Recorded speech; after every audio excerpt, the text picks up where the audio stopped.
Any code of morality. Let me be clear. The indiscriminate slaughter of civilians, the killing of women and children and innocent bystanders by chemical weapons is a moral obscenity. By any standard, it is inexcusable, and despite the excuses and equivocations that some have manufactured, it is undeniable. The meaning of this attack goes beyond the conflict in Syria itself, and that conflict has already brought so much terrible suffering. This is about the large-scale, indiscriminate use of weapons that the civilized world long ago decided must never be used at all, a conviction shared even by countries that agree on little else. There is a clear reason that the world has banned entirely the use of chemical weapons. There is a reason the international community has set a clear standard, and why many countries have taken major steps to eradicate these weapons. There is a reason why President Obama has made it such a priority to stop the proliferation of these weapons and lock them down where they do exist. There is a reason why President Obama has made clear to the Assad regime that this international norm cannot be violated without consequences. And there is a reason why, no matter what you believe about Syria, all peoples and all nations who believe in the cause of our common humanity must stand up to assure that there is accountability for the use of chemical weapons so that it never happens again. Last night, after speaking with foreign ministers from around the world about the gravity of this situation, I went back and I watched the videos that anybody can watch in the social media, and I watched them one more gut-wrenching time. It is really hard to express in words the human suffering that they lay out before us. As a father, I can't get the image out of my head of a man who held up his dead child, wailing while chaos swirled around him.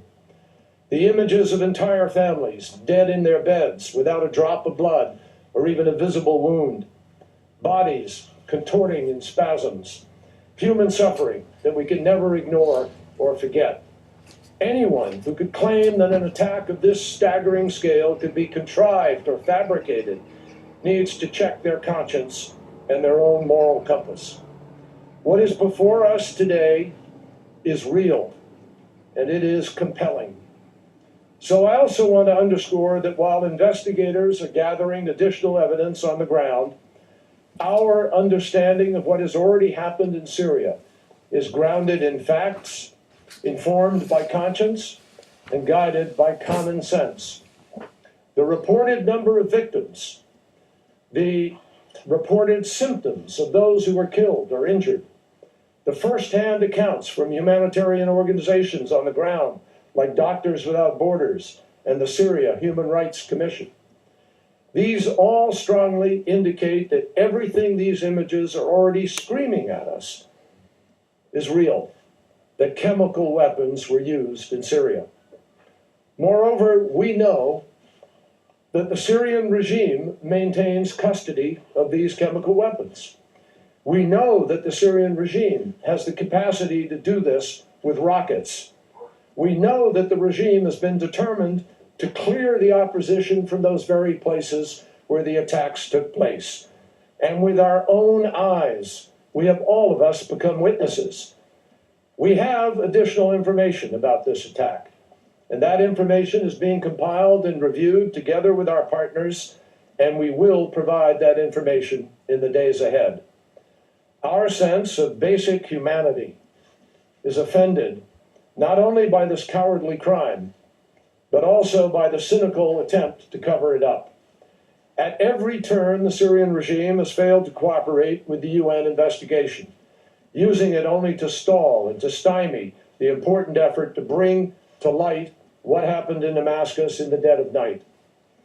And as Ban Ki-moon said last week, the UN investigation will not determine who used these chemical weapons, only whether such weapons were used. A judgment that is already clear to the world.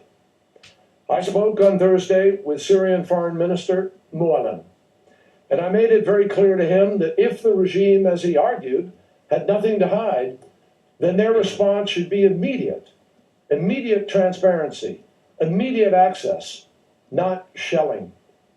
Their response needed to be unrestricted and immediate access.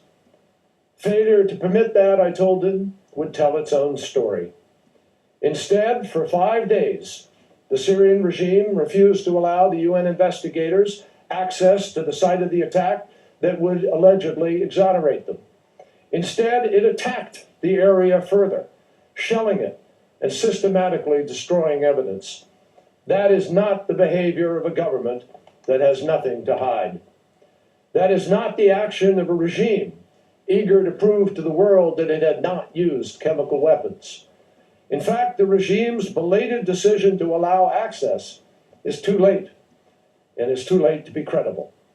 Today's reports of an attack on the UN investigators, together with the continued shelling of these very neighborhoods, only further weakens the regime's credibility. At President Obama's direction, I've spent many hours over the last few days on the phone with foreign ministers and other leaders.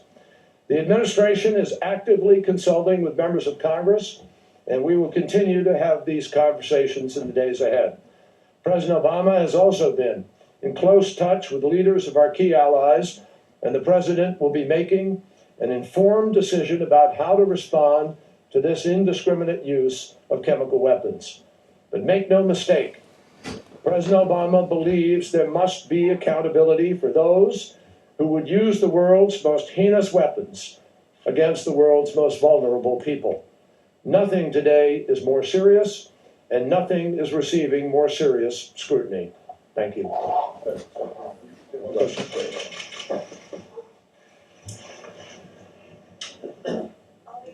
So, a statement.